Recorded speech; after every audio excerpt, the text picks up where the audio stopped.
લોકસભાની ચૂંટણીને લઈને ચૂંટણી પંચે નિર્દેશ આપ્યો છે કે 3 વર્ષ કે તેથી વધુ સમય એક જગ્યાએ પોસ્ટિંગ હશે તો બદલી ચોક્કસ થશે।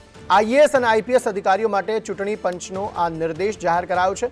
લોકસભા ચૂંટણીને લઈને આ નિર્દેશ ચૂંટણી પંચે જાહેર કર્યો છે। જણાવ્યું છે કે 3 વર્ષ કે તેથી વધુ સમય એક જ જગ્યાએ જો પોસ્ટિંગ હશે તો તે આઈએએસ અને આઈપીએસ અધિકારીઓ માટે બદલીના આદેશ ચોક્કસપણે અપાશે। હિરેન રાવલ વધુ માહિતી આપી રહ્યા છે। હિરેન, જણાવશો શું વધુ વિગતો?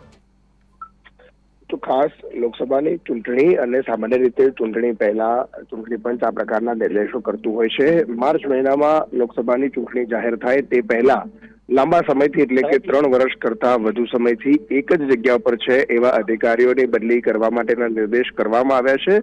સાથે આઈએએસ આઈપીએસ અધિકારીઓ અને અન્ય ક્લાસ 1 અધિકારીઓ કે જેની સીધી રીતે ચૂંટણીલક્ષી જવાબદારી હોય છે એવા અધિકારીઓ પોતાના વતન અથવા તો પોતાના જિલ્લામાં ફરજ પર ન બજાવે એ પણ સુનિશ્ચિત કરવા માટે સૂચના આપવામાં આવી છે।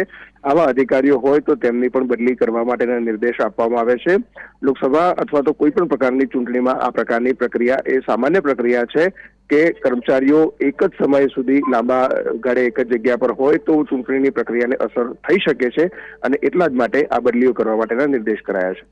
આભાર સમગ્ર માહિતી આપવા માટે।